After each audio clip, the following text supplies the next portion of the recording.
waaw léegi penalty boobu dañuy bañ a dagg mais Doudou Coly dinañ ci ñëw. comme li mu wax li carton ba moo tax ñu indi Doudou Coly. mais penalty bi àggale la anecdote bi. penalty bu yéeme. waaw sama penalty boobu. xam nga gars yi dañuy dugal bii di fàttaliku bii naaj yu ñu dugal bii yu gras yu ñu dugal wala bitu final yu ñu dugal. man penalty bi ma raté laay fàttaliku. défenseur la mais penalty bi ma raté laay fàttaliku man. série la woon wala penalty ci biir match bi. série. 4 tireurs yi dóor ñu ne dañoo raté ñaar ñun ñu raté benn par Mbaye Faye léegi man dama ñëw dóor rek gars yi ñu dem ñibbi 5e tireur. supporter espoir yi ñëpp génn nañ stade bi ñoom nee nañu seen day dugal kaa leen dem ñibbi. yow bi nga jëlee bal bi rek ñoom jàpp nañ ne jeex na. waaw parce que ku musul raté penalty. ñenn ñi ñu ngi daw jiitu ji gars yi koñ ba. di préparer ci fête bi. dañuy finalu ji amul problème léegi lépp day leer. ma teg bal bi arrière dóor bal mu dal ci poto bi ñëwaat ci man. lu yéeme laa lay wax ni lu kenn musul a gis. contre benn gars yi yuuxu dellu soit ci biir terrain bi. contre benn lu xew seen réparé lu musul am booy jooy du yuuxu. ñu naan moo ko tey ñu naan tey ko ku mu réparé ñoom jàpp nañ ni waroo koo raté. waaw. moo tax ñu non moo ko loo leen tàmmal xam nga Sénégal boo ko loo ko tàmmal droit la waaw. penalty bi moo tax dama koy dugal. mais boobu dama ko teg mu dal ci poteau bi ñëw parce que góol bi ñu la jaar bal bi jaar ni mais ci poteau bi dal ñëw ci man loolu moom mu njëkk a jaaxal man ma jàpp bal bi lu góol bi jàpp ko maa ko jàpp. jooyoo yi yuuxoo yi grand bi waruloo raté suñu penalty moo ko tey gars yi ñëw dóor dugal ñu ñëw dóor raté gars yi gagné ñu mais affaire bu yéem man guddi googu nelaw ma. c'était contre l'équipe de benn baraak. contre benn baraak. waaw match bu yéeme match boobu 1-1 la bu ma ko fàtte 1-1 dañ leen mëne 1-0 ñu def ba deuxième mi-temps gars yi indi ñu. waaw yooyu Rico. waaw mu dugg ci terrain bi. terrain bi niroo poussière bi day jóg laa lay wax nii Rico fu ne lay jaar. mu dugal bii mbëgg. dëgg ba ca kaw ni ko rang ci biir. dafa bàyyi ba nga taxawee na ne mu jënd feneen. waaw non moom kay dafa taxaw sama kanam ba mu seen ko comme ni ma ci Badou Diagne rek. gars yi di kii may calculer naka laay xool moom wër na ci ginnaaw gars yi mu tëbal bi ci ginnaaw may arrière mu ñëw jaar ma sama ginnaaw mbëkk ma ak bal bi ci biir camp yi. Souley sax gis bal ñu dem Souley de penalty Souley ne damay jàpp ñaar. waaw loolu leer na loolu. non Souley moom Souley de penalty yi. bu leen sonn danaan damay jàpp ñaar te day jàpp ñaar xanaa ñettal kenn yi laam-laamee mais ñaar da koy jàpp. ñaar moom da koy jàpp léegi jàpp na ñaaram léegi ñun ñoo assuré léegi te man dama ko daan toujours damay assuré sama bos parce que maay dernier tireur ma defaat dañuy dóor seen penalty du ma dóor su bu jàppee ñaaram ñu ne bu ñu ratee kii rek man damay ñibbi mais keroog boobu non gis naa buy keroog boobu laa jéemee keroog boobu laa jommi bal boobu nag moom mooy yéem sama carrière parce que dama ne yaakaar laa tas comme ni ko Tidiane waxee rek man damay dem ak espoir dama ki dem ba jeex dama ki dem ak xol man dama naa espoir wu naa ko jox lu ne parce que sama quartier la fa laa dëkk fa la sama lépp nekk sama teranga sama lépp fa la nekk fa la sama njaboot nekk fa la sama famille nekk donc man dama leen war a defal teranga man laay demee bi may génn pour dem football ji mais keroog boobu bu may ñibbisi dama rus vraiment lu ma musul dal dama rus. c'est la loi du sport. c'est comme ça. bon ñenn ñett ñu ko comprendre noonu. waaw mais Doudou Coly moom loo ci wax. Doudou Coly. waaw yow ak moom ànd ci biir terrain bi. parce que monsieur Carlo laa ko fépp fu jaar muy témoignage yi ñu jël yëpp ak ñun wax yëpp ku la tudd rek bu tuddee sa frère bi rek buy tudd troisième danaan Doudou Coly. waaw man dama gis kanam gi sax ma soog a xam Doudou Coly kii la encore. xamoon naa ko. mais dama ko perdre de vue. kii mooy Doudou Coly. sapeur bu dul bàyyi comme ni mu la ko waxee. der la woon teggi Doudou Coly bal ak tànk ak xeer la yemale. moom daal tànk bal mu ngi fay seen bal bi moom day dugal tànkam. loolu nag moo ko doon carton moom monsieur carton laa ko tuddoon. bu ñuy dem regroupement bu ba ñuy dem terrain dama naan dimbali ma rek bu am carton. mais loolu mu jël benn il faut ñu jox ko bu jaune wala ñu jox ko rouge mu génn. mais seen match contre Jokko. Jokko en 96. waaw le 16. 96 96. 96 la woon contre 96 97 année boobu. contre Jokko. Jokko 96 ah. waaw 96 97 waaw doon Jokko ñaata la nga doon kat. moo leen dóor 1-0. premier match 1-0 premier match. boobu match ouverture la woon n'est-ce pas. waaw match ouverture. match ouverture. ngeen jël défaite. dóor bu gaaw. ngeen dem dajawaat encore. billahi mu ngi nii match baa ngi nii. match baa ngi sama gars yaa ngi ne waaw. waaye ndeysaan. Doudou Coly moo nekk nii numéro 3 bi. Doudou Coly waaw moo nekk nii. xoolal Vieux Badiane. Habib Guissé. Habib Guissé jiital naa ko fi. waaw mu ngi noonu. Habib Guissé. football na ma 6 football na ma sapeur. Habib Guissé Vieux Badiane. Ibra Faye je crois. non. Faye bi kii gauche bi Ibra Faye la. non kii la booy bi dëkk Kër Ñam kii. waaw booy kii Sarr. Lamine Sarr. Bisaab bi mënu fa benn laaf bi. Vieux Ba. loolu noo gisee kii bi Motsi Thomas. Yeboah tam maa ko forcé mu football moom itam booy yow waaw ñoo joué ndoo cadet. voilà c'est vrai non équipe mag a ngi nii tamit. équipe bi ngeen jël défaite première journée. équipe bi ki mën na ko suñu coach nu mu tuddati Jules Savané. Jules Savané. ko tamit indi na affaire bu grave ci équipe bi. parce que jaar naa moom tamit benn jaar temps mu nekk coach mooy li ñuy wax rek man dama nekk ni koo xamante ne damay déglu. man dama nangu critique nangu di déglu moom bu mu ñëwee fii am na loo xam dina ko tamit ci man am na lu mu dugal ci man. coach bu mag Jules waaw. Jules Savané. Jules Savané jàmbaar la aussi quoi. ba pare nag moom tam dafa ñëwoon extra bëgg équipe bi. comme que sportif la woon xam na sport xam na football xam na nawetaan moom dafa ñëw rek intégré bëgg équipe bi. waaw après fii la doog a dem créer Cité Sonatel. waaw après fii la nañ soog a dem créer ji Cité Sonatel. waaw mais Espoir la def première pas au niveau de Mbaye. waaw mu yor leen. mu yor bu rafet la yor bu rafet. waaw sonn ci ñun aussi. léegi fii Jokko daf leen dóor match de poule. ngeen dajawaat ak moom def parcours bu rëy. waaw demaat dajawaat moom ak demi-finale. ngeen dóor ko 2-0. waaw dóor yu gaaw. 2-0 yu gaaw. kooku noonu la ko rafet nan ngeen remobiliser équipe bi. ba ñëwaat dajawaat ak moom. waaw comme moom dóor na leen match d'ouverture. ñun suñu force espoir. bu ñu dóoree benn match rek. premier match bu ñu dóoree premier match rek. day defar suñu équipe. boo xoolee même bu ñu booy di jël coupe bi nii. il faut ñu blessé leen ba pare. waaw comme un lion. waaw c'est-à-dire dañuy xam nga ñun dañuy yor équipe bu mag. Espoir dafa mos a yor équipe bu mag. dañuy wóor seen bopp la trop bu ñuy dem.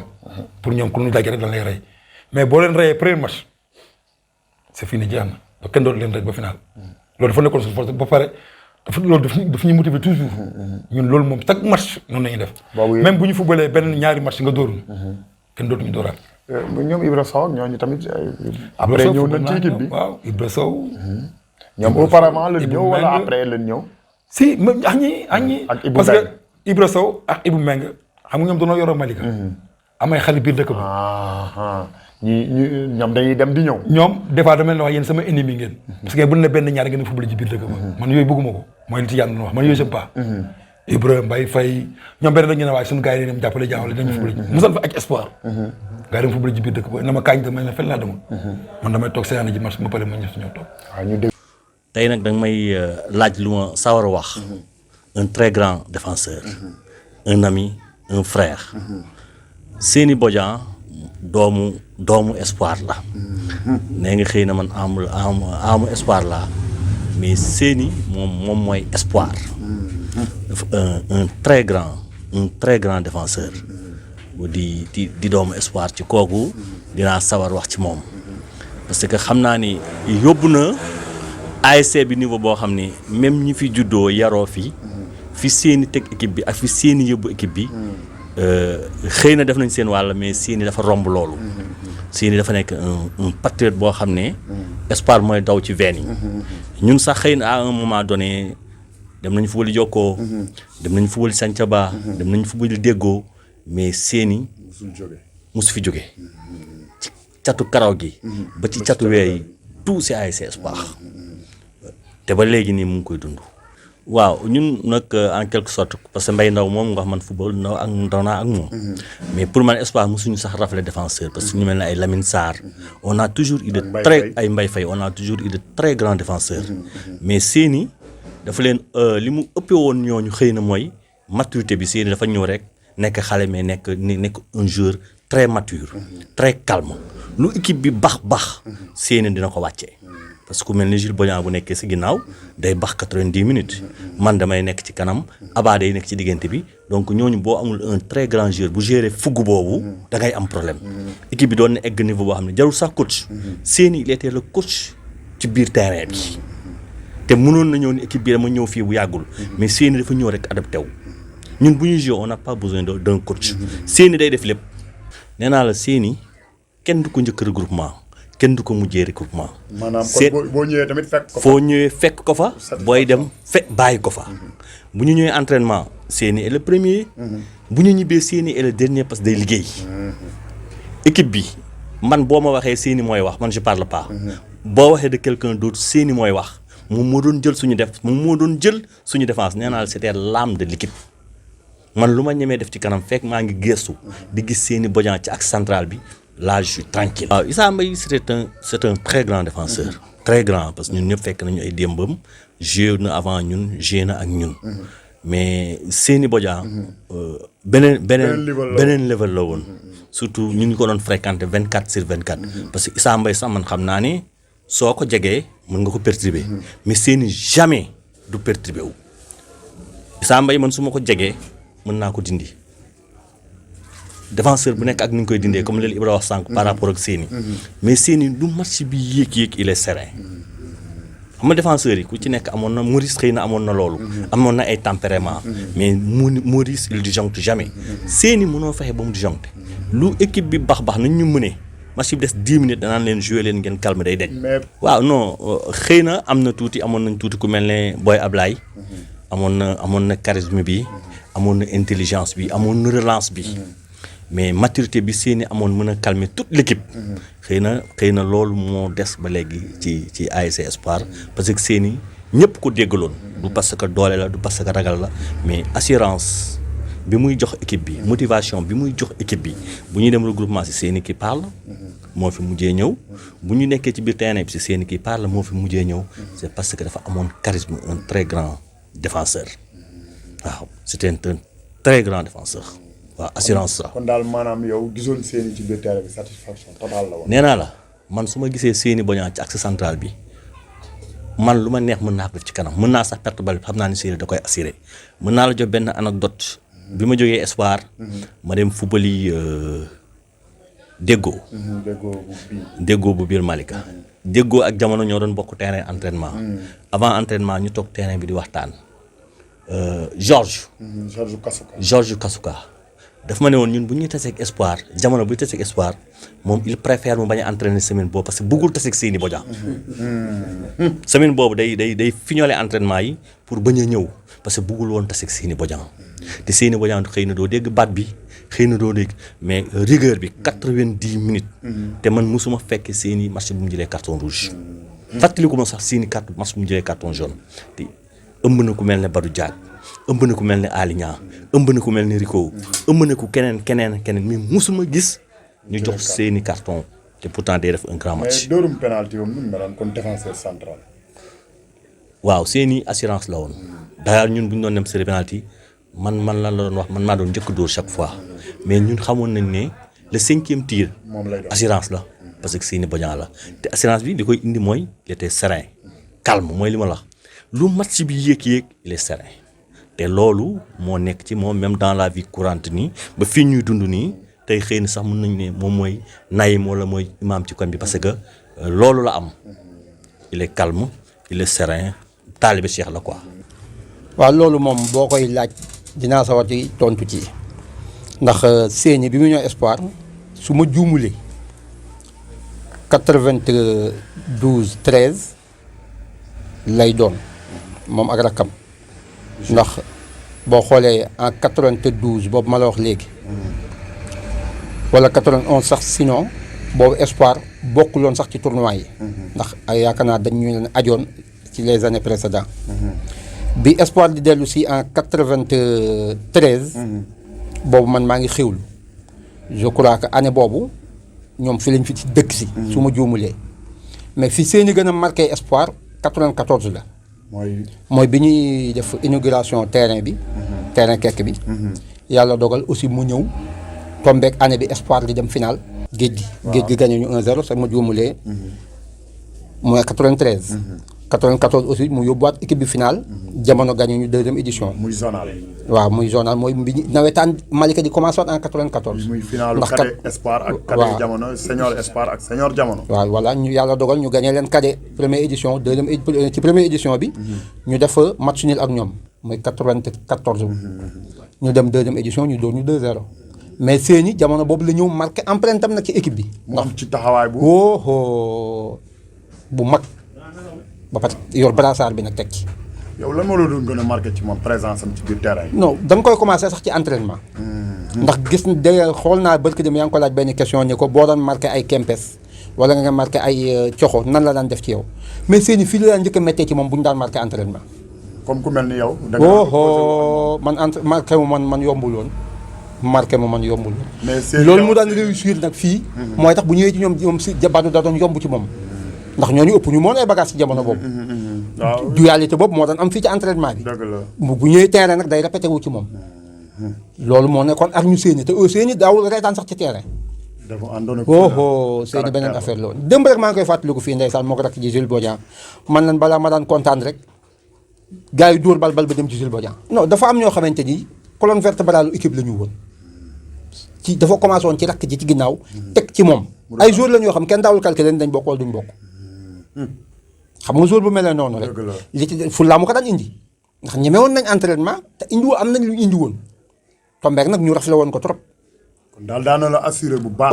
non suñ ginnaaw ñu daawuñu xalaat ginnaaw gi sincèrement daawuñu ko xalaat daawuñu xalaat ci ginnaaw sincèrement maa ngi koy wax fii démb nee naa ñii ñu ngi ma toog duñ ma bàyyi ma fen démb rek maa ngi ko espoir ba mosaan dem ci ginnaaw man jubile naa xoolaat ci kanam xam ne bal bi day dellu soit. mais détente am nu mu meloon ci kaw. non détente bi garawoon na trop man soo gisee ma daan am ci moom yenn chance sax man dama ñemoon entraînement. loolu ma daan génn ci ñoom mais bokkuñu woon gabarit ñoo ma sutoon ñoo ma ëppoon lu bëri mais man physique laa amoon moo tax ma doon mën a opposé wu ak ñoom waaw mais vraiment am nañ lu bari lu ñu def ci espoir.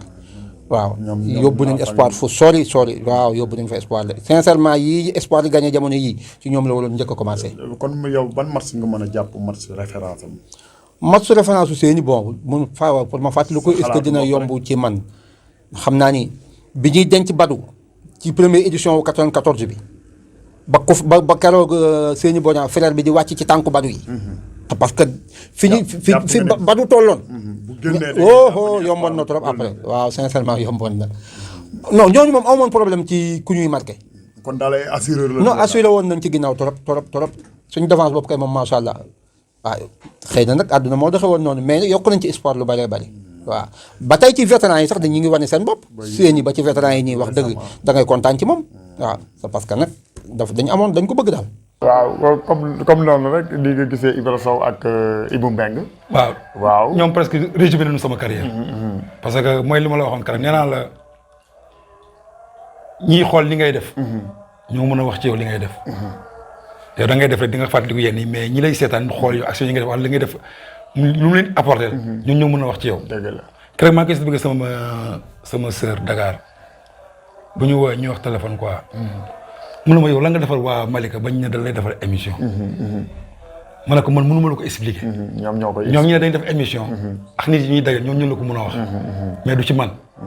man li ma waroon def naa ko léegi des na ñoom ñi nga xam ne fekkee nañ ko. ñu def ko te ñun suñuy jamono téléphone média bi demeewul noonu mais bu demeewul noonu ñun dépassé nañu fii. dëgg la.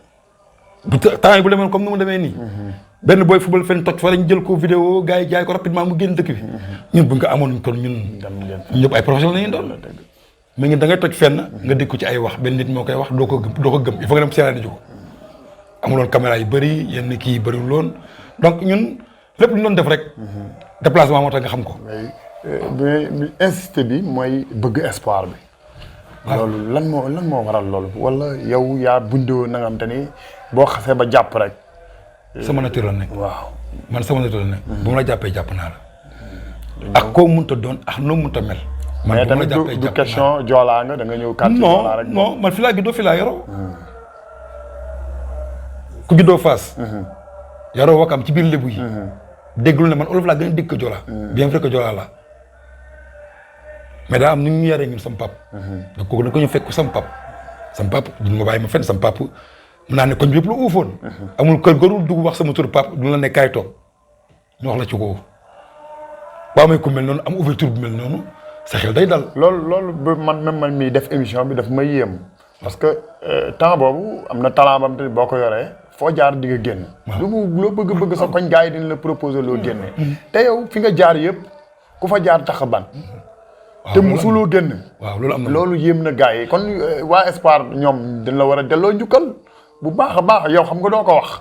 mais man damay jàpp ni waa Espoir war nan la delloo njukkal. non man dama naan man maa leen delloo njukkal. parce que lu mel def benn rek ñoom def na ma ko fukk. parce que lii kii wax. Espoir bu match amee damay jógee su ma jógee sama kër. ba nu may dégg regroupement damay ànd ay nit ay booy.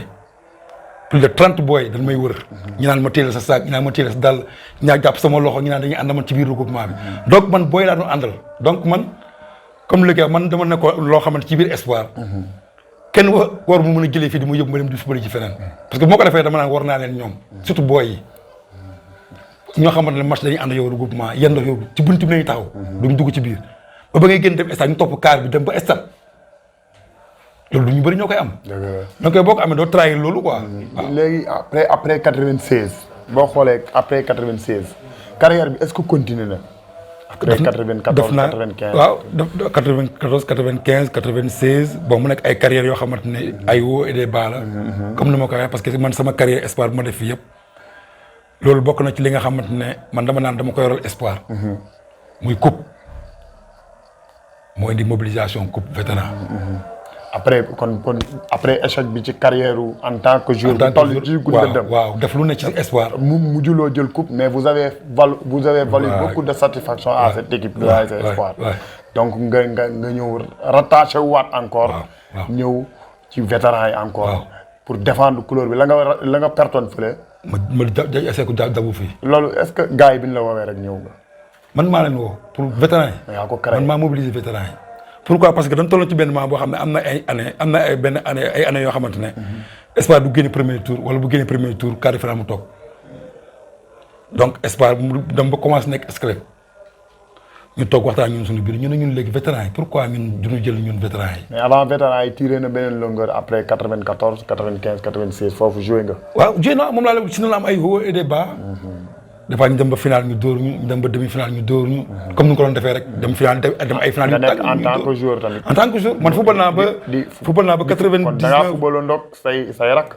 man football naa samay mag football samay maas football samay rak. kon surclassé bi moo nax gars yi. waaw teel football bi. man dama teel football man bu ñuy tuxu si fii est-ce que maa ngi woon ay 23 24 ans. bu ñuy tuxu si Malika donc nekkoon naa xale. du ma mag noonu. mais charisme bi may dégager ak incarnation bi may dégager ci gars yi dañuy yaakaar ne mag naa pourtant magewuma noonu def naa presque une dizaine d'années yoo xam ne football naa ko Espoir. mais finalu Espoir ak Cité Sonatel bi ñu joué wul ba léegi boobu fu mu la fekk boobu yaa ngi dirigeant boobu laa nekkoon vice président ASC Espoir. te joué waatuñ ko final boobu ba léegi. ba léegi kenn du ko joué waat sax final boobu. loolu jàpp nga ko ba léegi yow. waaw non man boobu du ma koy kon ne ñun ñoo ko gagné. pourquoi ñun ñoo ko gagné mooy. Cité fu mu tolloon équipe mënu ko woon ci Malika am nañu xaalis am nañu équipe fu leen neex ñu dem fu leen neex ñu dajal xam nga Sonatel. li ma yéem mooy yow carrière bi mu jeexee lu tax bàyyiwoo comme ñeneen ñi yeneen anciens joueurs yi bàyyi noonu rek yow Espoir da nga ci téye rek mooy. téye ci rek. léegi nii émission bi di bu ñu wax Espoir soxla na yéen émission da ngeen di ñàkk bul sonn ma dem ma bañ a dem damay woote téléphone liggéeyante li muy liggéey ñu toog kooku bul sonn. c'est dama ko yor sama deret Espoir damay dox ak moom man fu ma toog damay defaan Espoir. ba ci biir dëkk bu ma toog waa ak gars yi waa biir dëkk ba ñoom xam na ko sax. am na ñaar ñu confirmer loolu ñu déglu leen tuuti. ah bon ñaar.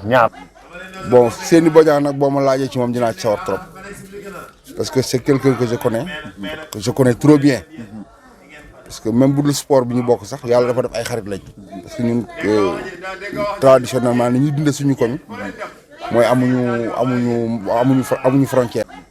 bon Seny Bodian nag boo ma laajee ci moom dinaa ci sawar trop parce que c'est quelqu'un que je connais trop bien parce que même bu dul sport bi ñu bokk sax yàlla dafa def ay xarit lañ parce que ñun traditionnellement ni ñuy dundee suñu koñ mooy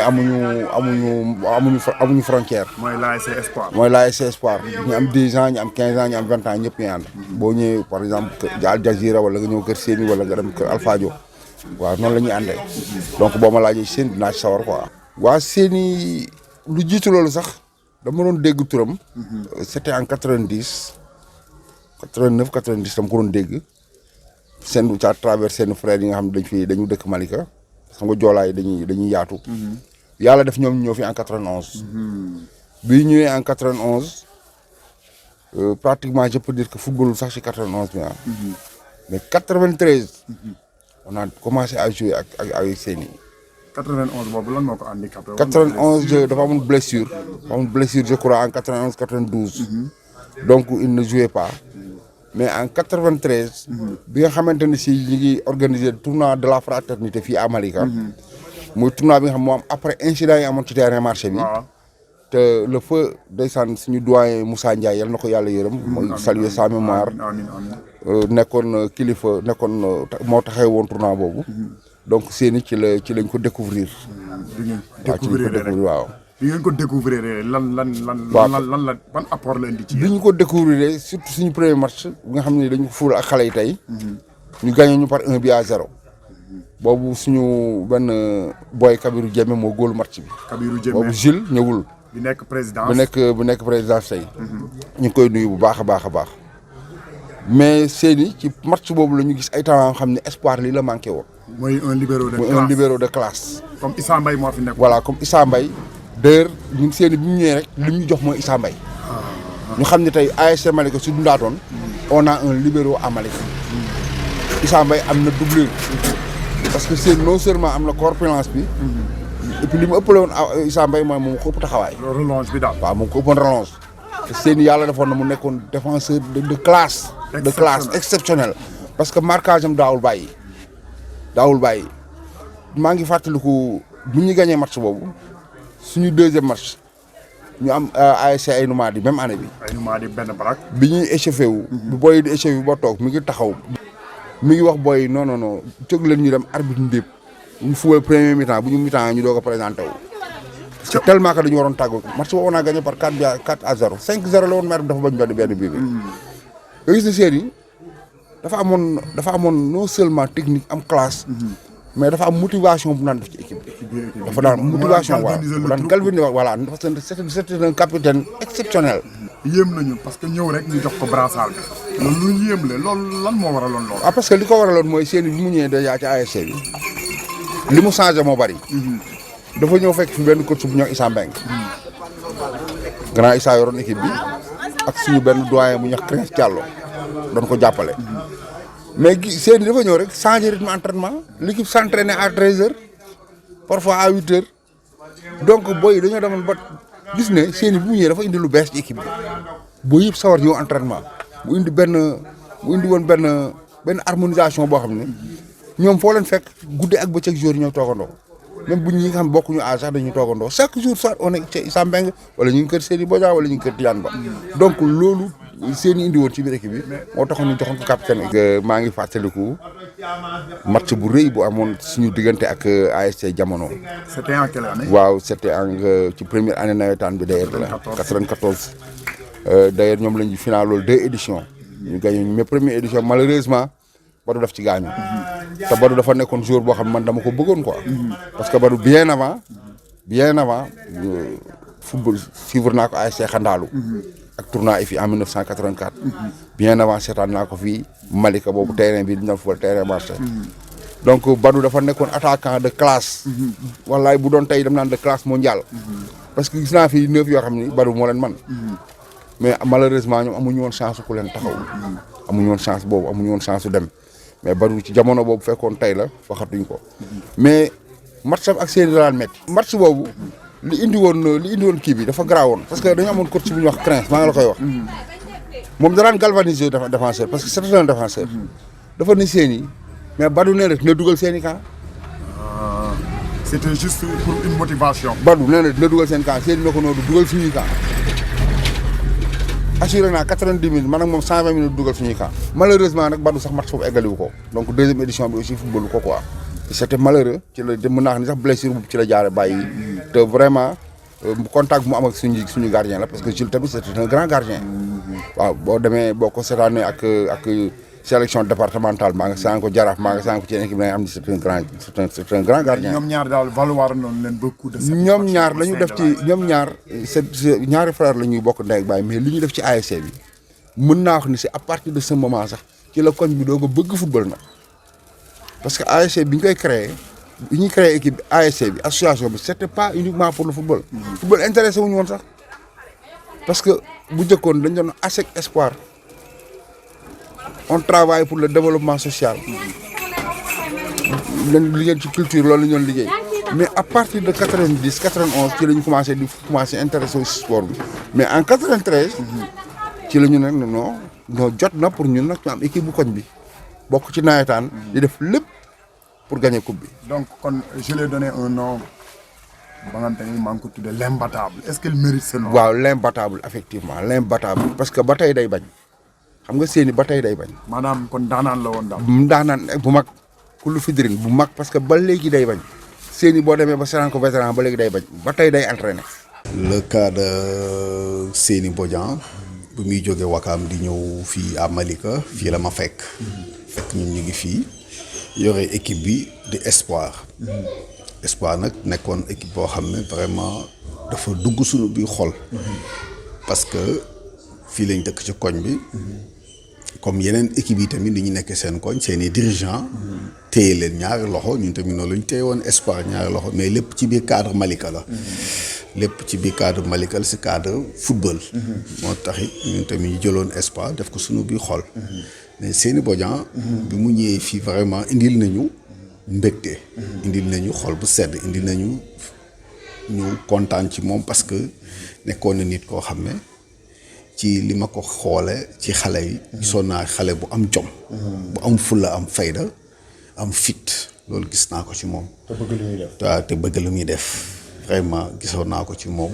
amuloon tiitukaay ci li muy def ci biir terrain loolu moom constaté naa ko ci moom vraiment waa quartier bi sax ñu ñoo leen amal njukkal parce que vraiment demoon nañu ba fu ñu tuddee Souleymane Bodian tudd Seny Bodian fu ñu tuddee Seny Bodian tudd Souleymane mu nekk vraiment loo xam ne dafa sedd suñu xol ci jamono yooyu sedd na suñu xol topp ñu ngi leen di jox seen wàccuwaay ñoom tamit surtout moom mi Seny mi mag Souley doog a ñëw topp ci bien que Souley moo ko jiitu ci équipe bi sax mais moom mooy mag demoon na ba takk capitaine équipe bi vraiment mu nekkoon nit koo xam ne vraiment ñun kontaan nañ ci moom. effectivement am na yeneen équipe yu doon ñëw pour jël si ko même bi dëkk ba sax amoon na yeneen équipe yi ñëwoon fii pour jéem ko jël mais dafa bañ. dafa ne mukk loolu du ko xalaatu ko ci àdduna. jóge fii dem football yi fa dellu si waat fii ci koñ bi loolu xalaatu ko. ay waa benn baraag sax doon nañ jéem a ñëw fii pour jël ko. mais dafa bañ parce que leen bëgg koñ bi bëgg quartier bi loolu moo taxoon mu bañ. am na ay moromam yoo xam ne dañ doon dem. football yi après dellu si waat fii koñ bi mais ñu duñ leen wax dara parce que affaire de football la amul benn problème mais moom gisoon naa ci moom jom ak fulla ak fayda boo xam ne quartier bi jaraloon na ko ko loolu moo tax vraiment dama koy saluer ci loolu. non année bu neex boo xam ne dafa dool boole woon waa koñ bi yëpp parce que amoon nañu ay joueurs yoo xam ne yu am jom am fulla am fayda yoo xam ne comme moom Seny Bodian boobu ak Jules Bodian ak ñoom yeneen seen naataangoo yi ku mel ni Ibra Faye Ibra Sow ñoom ñëpp ñu nekkoon ay xale yoo xam ne vraiment dañu dalal suñu woon xel may ñu def ci ñun mbégte parce que ba ñuy dem da ngay kontaan doo am xel ñaar sax ci ñoom parce que gisoon nañ ci ñoom jom ak fulla ak fayda yoo xam ne suñ nee grand bàyyil lépp day baax sama xel day dal. grand. waaw grand Boy Joola. témoignage bi. non loo wax ci Ousse Diagne ba pare. non Ousse Diagne moom naanaan la. le monument. waaw de l'ASC Espoir. Ousse Diagne moom. loo ko laaj ci Espoir. du début à la fin. Ousse Diagne xam na ko. histoire bi yëpp muy photo film loo soxla ci Espoir mu ngi ci Ousse Diagne. image Espoir moom fu ne mu ngi koy. waaw mu ngi koy rafetlu. waaw mu ngi véhiculé fépp. moom mooy coordonné lépp. Ousse Diagne suba ba ngoon day xuloo ci mbiru Espoir. Ousse Diagne suba ba ngoon day xuloo ci mbiru Espoir. dafa sama koy calmé. doon ngeen jot ay conseils am aussi tamit. waaw mu ñëw dernier mot yi. waaw dernier mot yi da koy joxe aussi da ciy wax. tey yéen la ñuy xaar de. parce que dernier mot yi toujours man nee naa day galvaniser jour ñu mel ni am Ousse Diagne ñoom Tidiane Ba yu ay nit yoo xamante ne dañuy bàyyi ba match bi ngeen prépare pour dugg ci match bi ñu wax la dernier mot yooyu nga duggaale ci biir terrain te loolu day galvaniser jour te lu ci bëri man dañuy seetlu du ma ko wax parce que xam naa ne bu ma demee ci booy bu mu leen waxee yenn wax yi ñoom booy tam dañuy gën a galvaniser wu waaw surtout maa yu. grand Issou Badji. waaw non grand Issou Badji day taxaw ne la. dem am na fu ma dem ñëw nañu nee nañu temps ngay gagné gëmloo ma ko te dama koy gëm parce que xam naa ne dem na wala du am na fu mu dugg. moom xam nga ni Malika da ko war a rendre hommage. kii waxuma la hommage rek kii kay duñ ko war a rendre hommage rek kii da nga ko war a jox ay trophée wala ay médailles non jàmbaar góor dëgg ngi nii. jàmbaar góor dëgg. non kii. du nelaw. il a été dans tous les combats Malika. yëpp. yëmbal bu ñu daan dem moo daan dalal xel. lépp la lay wax te fulaar bu xonk bi si bopp bi ni gars yi jiitu maa ngi jiitu ñu topp ci ginnaawam ñëpp dañuy kontaan. kii bu Malika bu ñàkkoon kii Malika lu bëri dina tara ci dina des ci Malika ñu def suñu quartier fii boobu. parce que man li ma fekkee. suñuy temps ñun bu ñu nekk booy. day jógee këram ñoom veille match day jógee këram moom ak Jules Badji. waaw. entre village. waaw day jógee seen kër moo ak Jules Badji. Jules Badji yore bant ñi may wër pour mën tëdd nelaw parce que xam nga boo nekkee monument boo nekkee yow yaa yore équipe bi. yaakaar bi waaw. ñoom pour ñoom man maa ngi dugg jigéen yi maa ngi dugg fu ne mais dañ may wër ci quartier bii. dañu may loxoti jàpp sama loxo ñëw indi ba si biir néeg bi dama tëddal tëj néeg bi soo ko dem ñib suba da ngay fubal. léegi pour résumer en grosso modo boo xoolee biir espoir waxuma biir Malika de biir espoir booy ba am te ne xaw naa sàcc tuuti Boy Joola tuuti Seyni Bodian si défenseurs yi fi jaar entre ñoom Nesta ñoom Mbaye Faye mi nga xamante ne bokkoon ngeen terrain jëm si suuf. waaw Mbaye Faye xawoon na am sama charisme mais dafa fragile woon. daf ci génération bu mujjee bi. waaw daf ci boole caaxaan. Mbaye Faye moom chaque fois des fois bu ñu nekkee ci biti lan laay war a ndax moom mun na football trop Mbaye Faye mun na football trop lu ko neex lay def ci bal nu ko neex lay defee passe nu ko neex c'est-à-dire amoon na facilité bu nekk ci biir terrain mais daf ci doon farcé daf ci doon boole caaxaan daf ciy fo boobu nag moo tax carrière am teel a gàtt mais ku mënoon football la te lu mu wax da koy def terrain da koy fi terrain. par rapport à vous. la nouvelle génération. comparaison bi est-ce que mën nañ ko def. bon lan moo leen manqué ñoom pour ñoom fugg bi ngeen amoon. c'est-à-dire. pour espoir mën a des si dynamique bi mu def l'année passée. mooy li mooy kii trophée bu mujjee bi. mooy li kii wax def naa Ibu moo ko wax. Ibu Mbeng. li tax man ñi ma defar émission bi. du sama mun football am nañu ma dakk football. li ma doon dégager li ma doon incarner ci biir terrain li ma doon incarner ci nit ñi li ma doon incarner ci équipe yi. moo tax ñu ma defal émission loolu moo manqué ci booy parce que booy léegi lu la defal la ñu ngi séntu dërëm. loo leen boole rek ñu ngi séntu dërëm. léeg-léeg ngëm-ngëm la woon. waaw léegi gëm la waaw ban dama ne woon quartier keneen du neex bàyyi sama bos moo war a gën a neex bosu keneen. donc loolu boo koy doxal. du bokk ak ki nga xam day xaar ñu indil ko ay crampon ay bas wala blouson non ñun ñooy génne suñu bopp lépp ñu ko doon génne suñu bopp. kon tey li xale yi mën a jàng ci yéen mooy xool émission bi lan moo ci nekk. ñu recueillir ci. waaw war a mën a changer. waaw mooy jom fulla fayda avant xaalis nga boo defee la war di nga am di nga am en retour li ngay soxla mais boo deful li la war. même bu la jox loo xam da nga koy yellool du am sens. du am sens parce que li nga waroon def defal loo ko ki lay jox li mu la war a jox waaw. loolu mooy def bi léegi am na booy bu ñuy wax Mor Thiam nee na moom libéro bi mu fubal mooy rakku Kempes. Mor Thiam waaw. nee na libéro bi mu mujjee fubal. yow yaa tax mu fubal ko. waaw loolu loo ciy wax. wax na ma ko taxaw nañ mën na ma grand yaa tax mu fubal défense. Mor Thiam booy bu cool booy bu baax booy boo xamante tamit moom tamit naw na ma delloo ko. am na tamit ñu posé seen i question loolu nit ñi la ñu ci biti. buñ sànnee bande annonce bi. ni nga fonke waajur yi. waaw. ni nga fonke waajur yi. dama fonk samay waajur dama fonk sama baay dama fonk sama ndey sama baay fu mu ne yàlla na ko yàlla jégal gën na àdduna. yàlla na ko yàlla yërëm. uf nañu. yar nañu fu mu ñu war a yaree. ma fonk ko trop takkale ko boole ma ko len sama yaay moom waxi nopp sama yaay moom dama wax ci moom ma jooy waaw dama ko bëgg te yàlla tax waaw man moom c'est-à-dire man dama fonk kilifa ma xëy na moo tax yàlla cërale ma yenn yi man dama fonk kilifa waaw man dama fonk kilifa. ñu déglu waa ji lu mu wax ci loolu.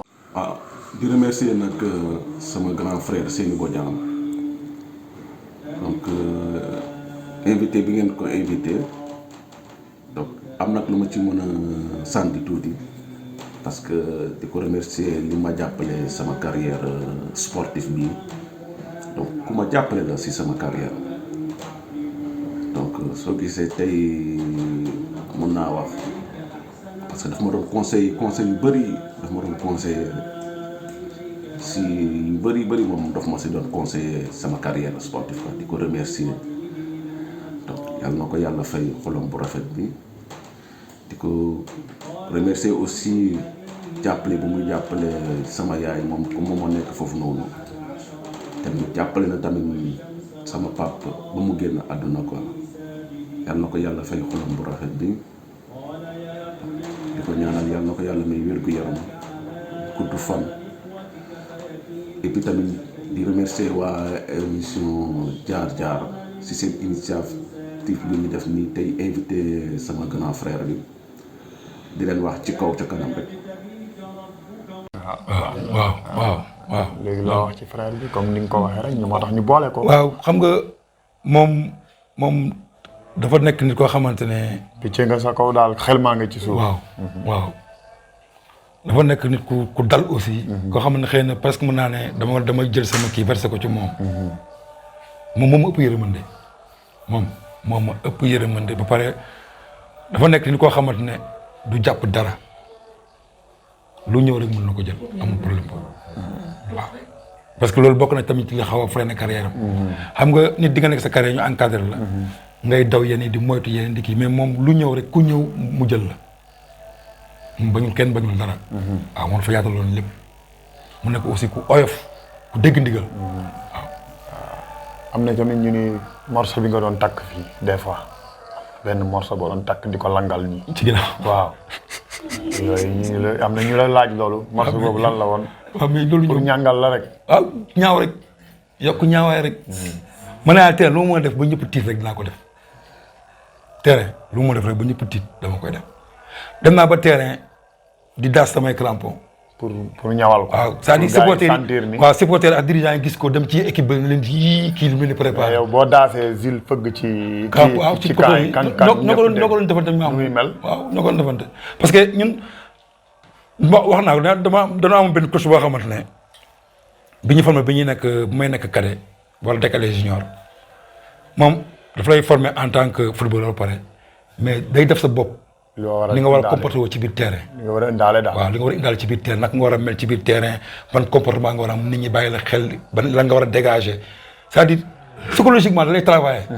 moom nag ñun dafa doon travailler si dafa doon ne boo leen dem terrain fexe leen ba équipe adverse bi seen i dirigeant wala seen i supporter di bàyyi xel ci yéen. di la xool yow lan ngay def pour ñu mun ko wax ñu mu nekk seen faiblesse ñoom. est-ce que fu ma waxee ay xoos crampon ci tali bi wala xoos crampon ci dër bi. wala dóor ko ci poteau bi. yow nga indi woon boobu Jules indi dóor ci poteau bi ak yuuxu bi. voilà corner bi mu yuuxu ci kaw kenn du jóg. waaw kenn du jóg tepp na fi sax du benn neuf ci loolu yuuxu neuf bi jóg ni dugal boppam mu jàpp ba tegal ko conc bi waa ji dóor si ba rafet fi teppee ko. mais tamit xam nga ni am na xale yu leen doon topp. waaw xale yu ndaw yaa nga xam ne dañ leen doon topp di leen supporter ba nekk ay joueurs au sein de l'ASC Espoir. ñoom tamit mën nañ leen déglu pour tëj rek. waaw am naa ci tëj rek bëri naa ci ay idole. waaw ñu déglu ci ñaari xale ñett rek. loolu moom waaw tuuti rek ku nekk benn 30 secondes. laaj ndax xamoon nga ku ñuy wax Seny Badiane. waaw non Seny xam naa ko bu baax sax. ci lan nga ko xamee. waaw Seny ci mën fubalam ak fullam quoi. waaw parce que wax dëgg yàlla. seetaan nañ ko ba ñu nekkee xale fii quoi. wax dëgg yàlla grand bu kii la woon. défenseur dëgg la woon quoi et puis leader la woon quoi comme moo doon capitaine équipe bi. wax dëgg yàlla boo koy seetaan sa xel day dal quoi. en tant que jeune da nga ko doon topp. non da nga ko doon xool parce que ñun bu ñu nekkee xale fii bu ñu seetaanee entraînement Seny Badiane ko doon seet parce que seen entraînement fii da doon métti parce que boo doon seetaan chaque jour Seny Badiane Ibou Mbengue da nga leen di àtte. am na loo jàng ci moom. waaw en tant que joueur yow aussi. sûrement parce que xam nga rek boo seetaan nga leen di seetaan fii muy metti te bu ñu demee terrain ñooy ànd léegi automatique da ngay màggaale ak loolu. kon donc bu yow boo mënee wax est-ce que moom ndaanaan la woon. non bu mag sax pire. waaw Seny kay ndaanaan bu mag la. waaw oui bu mag sax Seny moom parce que Seny ak Issa Mbaye moom ndaanaan kii lañ. seetaan naa ko tuuti rek mais dégg laa gën a am si moom. dégg quoi lan nga jàpp ci moom. non défenseur au vrai sens du terme. défenseur bu saf bu dul bàyyi. comme ne attaquant bu ko amee moom day xam ne tey am naa match. yow xanaa kon bi muy fuwal si vétéran yi nga sentir ni li la mag ñi doon expliquer lii moo am. waaw c'est ça nag moom défenseur la comme ni ngay gisee ay Ramos ni mu mel Real moom noonu la mel Espoir. seede yooyu laay dégg si moom. non moom bu lay romb chaque jour da ngay gis ku calme la grand bu amul benn problème la. mais dégg naa moom défenseur bu mag la. attaquant sonalu ko. mais ko attaquant moom jaaxalu ko. ndaanaan la daanaan la daal. bu leer. soo gisee sànq mu naan la espoir Seny Bodian fa nga ko daan fekk fa nga ko daan bàyyi dafa tombé Seny bi muy ñëw ci équipe bi nekk ci crise bu profond Ibou mii duma bàyyi ma fen 93 boobu ñu ñëw final ak jamono di ñu gagné 1-0 géej gi la tudd am moment boobu nekkagul jamono Ibou Mbengue mi xam na ni année boobu bi ñuy dem final benn maillot lañ am ballon bu ñu footballé daaw ñu ko am xam nga nan lañ dañ entraîné ci kàddu gi lañ daan daje 14h di naan ataaya ba 16h takk suñuy daal di daw dem buun Seny Bodian nekk ci kanam ñoom Nji Ndiaye topp ci ñoom Boy Si topp ci Ibou Mbengue groupe bi neex bu ñu demee gis équipe bu yor ballon foofu ñu attaqué ko footballé moom ci ballon gagné ko daw dellu si waat yóbbu équipe bi final à 93. ci condition yooyu. 94 bi ñuy ñëw bu ngeen seetloo année boobu yëpp toute une année benn maillot la ñuy sol. muy ñaari yat yi. ñu tuddee ko maillot Beli Ngor. ñu ñëw ci moment boobu ak li ñu indi mënoon a dem ci yeneen équipe dafa lekk xaalis toogoo ñun ci souffrance boobu ci équipe bi ñu yóbbu équipe bi final cadet ak senior. ci condition yoo xam ne nee naa la chaque match ci mbedd mi dañuy préparer match bi dañuy togg lu groupement ñun ñu nekk ci biti ndax 94 boobu footballu ma boobu ñun ñu ngi ci biti di créer di lijjanti passe bu nit ñi demee terrain léegi sax ñu daw dem terrain moment boobu la ñoom si Jules ak Seny ñëw ci équipe bi gën ñu koo bëgg jóge foo xamante ni dafa neexoon loolu laa ni foog ma yokk ko ci ndax ku àndoon ak jamono yooyu espoir rek sa deret espoir moo ci nekkoon espoir dem na ñaari final yoo xamante ni nee naa la amul maillot amul ballon regroupement dañ koo lijjanti 93 94 boobu kon nag bu ñu demee di dem ba tey ba lépp am ñu jëndal jour yi daal di. comme foofu rek. waaw ni muy jeexee ak Ibra Sow. ñu bëggoon aussi ak ñaari boy yi. Cheikh Ba ak Arouna. waaw. loolu nga ci mën a wax. waaw. comme ñoom ay xale lañu woon te gis nga ñoom ay défenseur la. effectivement. boy bi aussi il a été champion. waaw vraiment. waaw. def nañ football seen métier. effectivement Cheikh Ba bàyyi na nii Cheikh Ba waaw. mais l'autre là mu ngi en cours. loo ci mën a wax. ak entraînement bi ak les maigres moyens. waaw ngeen si. waaw damay commencer ci Cheikh Ba. pourquoi may commencer ci ñoom mooy Cheikh Ba il est sans façon. il est sans façon bien vrai que am na benn caractère bu muy dégager moom. bëggul ko yàpp wala caaxaan yooyu mais à part ça amul problème. comme ni mu la ko waxee nii ñun bu ñu fubal fi ñoom ay boy nañu woon. ñu màgg si suñu kanam ma nekk seen idole boy yu bëri man tax naa ñu fubal défense. Cheikh moom normalement militaire wala attaquant wala doon fubal mais après dafa reconvertir ñëw latéral gauche après nekk un très bon latéral nag. fubal na suñu final contre Cité. waaw kon Cité Sonatel football na kon Cité Sonatel titulaire. donc nga xam ne moom tamit daf na fi jaloore moom tamit. ku mel ni beneen boy bi. Arouna comme ni mu la ko waxee fekkul suñu jamono. dañ ko nettali. dañ ko nettali. fekk muy défenseur. waaw mu xam ne critères yi ñu wax. kon waa ji c'était. voilà léegi ñoom booy bëri na fi ay boy yu football actuellement ci âge ñii di football nii dégg nañ am ci man.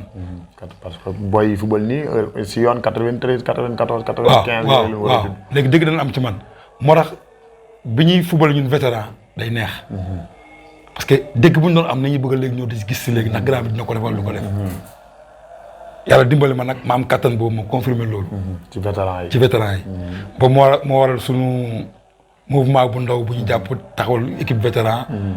ñu dem nawetaan ñu gagné coupe vétéran senior bi ñoo gagné coupe ci même jour bi.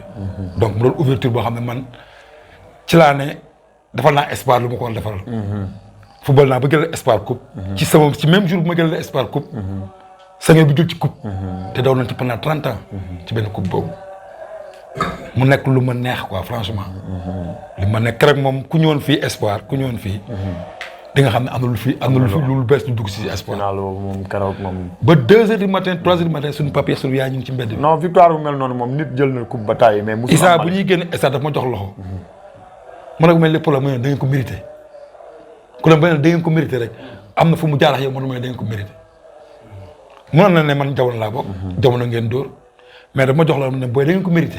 donc moom xam na fu ñu jaar ak espoir ak jamono wala fu ñu jaar ak nawetaan yi pour mérité coupe boobu waaw mu doon affaire bu neex franchement waaw affaire bu neex. Ibra lu mu wax ci jafe-jafe espoir.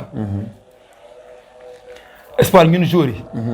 ñoo doon ket pour espoir am regroupement ñun joueurs yi dinañ jógee entraînement jore suñuy bala suñu lekk dugg ci biir kër yi ket pour ñu lu ñuy regroupé yow dañuy dem abbi ji mayo suñu dëkk bu ñu doon def tournoi suñu dëkk ñun Balingoor moo tax mu ne maye Balingoor yi mooy maye yet yi tournoi noonu la football suñu waa dëkk yi mooy tournoi Joola yi foofu moom jël naa fa ay coupe jël naa fa lu ne foofu moom jël naa fa lu ne meilleur joueur coupe lu ne jël naa ko fa Jules mi def na fa jaloore Jules def na fa jaloore bu rëy sax waaw def na fa jaloore aussi ñooñu doon abal seen mayo pour ñëw di football si mayo moom nañu footballee premier match ba final bu fekkee 6 match la moom nañu football di premier ba 6e match benn mayo bi dañuy jóge terrain ñëw fóot rek lem bu baax denc bu ñu entraînement yi sol ay sunu yére yi kii dem entraînement bu match jotee ba yéen ñi gën a dem pour kii bu ñu xumbal ñun ñooy xumbal ñun joueurs yi.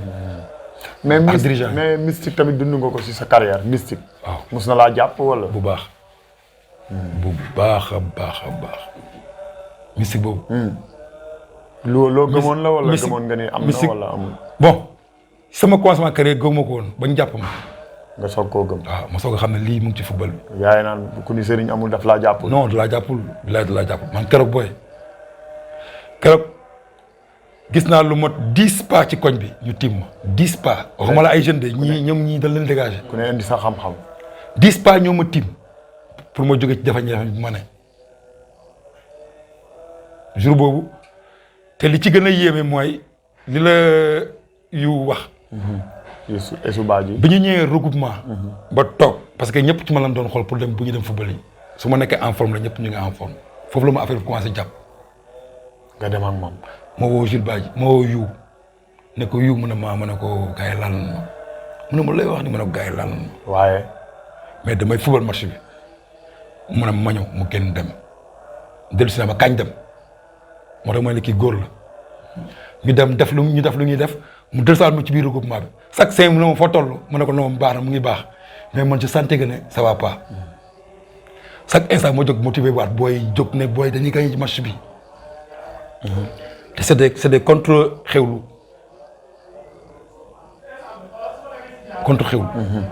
match boobu loolu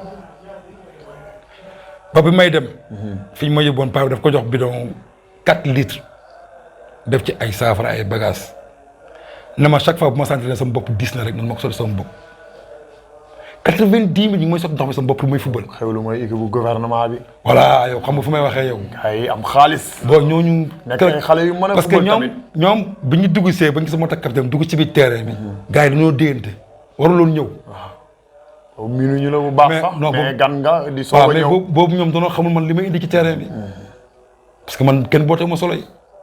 ñoom lu ñu def ba maj ma ñëw terrain bi man def naa lu raw loolu pour ñëw ci terrain bi te bu ma kenn yóbbuloon terrain damay demal sama bopp parce que gisuma daal lu dem terrain jom bi moom dina ma yóbbu fulla bi dina ma yóbbu bëgg a gañe bi dina ma yóbbu. bi nga jógee foofu nag nga ne léegi nag defaru rek jot na. léegi match boobu jeex match bu muy jeex laa daanu ci terrain bi commencé wocc mais foofu noonu fa ba yóbbu ma hôpital sama rakku pap bi sunu caatu ñoom pap bi daw ne gars yi bu leen ko dugal ci biir hôpital bi génneen leen ko.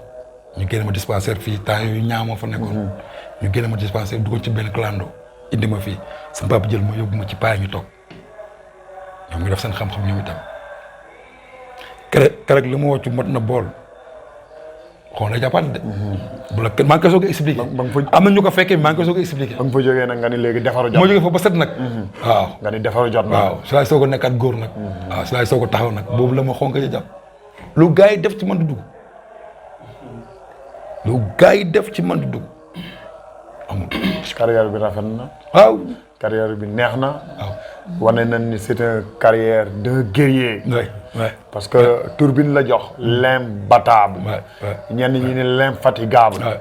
ñenn ñi guerrier. yëpp ñu boole ko. tur bu neex rek gars yi mën nañ ko utiliser pour Seny Bodian. ñu xam ni il a été dans tous les combats au niveau de l'ASC Espoir. il a mené l'ASC Espoir jusqu'au bout. vraiment émission bi rafet na ñu jox la kàddu gi noo koy tëjee. waaw kàddu gi ni ma koy tëjee mooy maa ngi dellu di sant yàlla bu baax a baax di julli ci Yonent bi di sant waa Malika pour commencer. ma jógee ci sant Malika ma sant waa Espoir. waaw waa Espoir aw ma seen fay.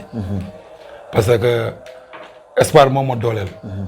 espoir moo ma dooleel ba li ma am espoir laa ko amee ñoom dama leen tax sant bu wóor bu dëgër. moo fa jógee nag sant sama yaay. moom laa fi dese. di ñaan fana waaw ñaan fanam yàlla yokk ay fanam lu bëree bëri ànd ak wér. waaw mu mun ñu ufal ba ci kanam parce que ñun njëriñam gis nañ njëriñam ñu fi nekkee. waaw amul nañ njëriñ trop. yaa di dund ñi ko ñàkk moom vraiment lu métti la mais yaa di dund dafa neex. waaw maa ngi ñaan yàlla bàyyi ko war ba ci kanam di sant tamit suñu famille. samay sœur samay frère waaw ñoom ñëpp mu leen sant. doom yeeg. samay doom ma am ay jarbaat yu doy waar. ay jarbaat yu doy waar laa am ñooñu. ñoom ñëpp maa ngi leen di sant mais dañoo doy waar sama jarbaat yooyu laa leen yu yéeme. mais nag famille la soxna si waaw soxna si moom. chapeau. parce que li ko gars yi di waxee rek groupe bu ñu ne jàmbaar nga rek. am na ku nekk sa ginnaaw sa yaay. am na ku nekk sa ginnaaw. waa Casamance ci Joola. sama soxna mu ngi sama ginnaaw. waxal waa Casamance ci Joola aja lakkal Joola may leen. waaw dina xaw a métti nag lakk Joola gi tuuti rek nuyu leen rek ñoom ñëpp. waaw. njamba saafu. rek saafu. ku liinam ku tiyam. si ñaayam kompawam. njamba saafu mi pex. waaw di sant ñëpp. di gërëm ñëpp. waaw di kontaan ci émission bi. di wax ne émission jaar-jaar vraiment njëriñ bu mu am. njëriñ bu mu am actuellement nii. ku fekkewul démb doo ko xam. pourquoi ma wax loolu wax naa la sànq ci émission bi. li ñun lu ñu amuloon démb. yaa ngeen ñu koy defal tey. yal na leen yàlla dëgëral. yal na leen yàlla yokk seen taxawaay. yal na yàlla yokk lépp li ngeen def. yal na leen ci yàlla gën a jàppale ba mu nekk télévision ba ngeen ciy invité ñeneen ndaanaan. yàlla mun na ko. yal na ko yàlla defal ci barke weeru koor bu ñu ne. lépp loo leen bëgg la yal na ko yàlla defal. yàlla defal leen jàmm ak salaam. di nuyu ñëpp. di sant ñëpp. waaw.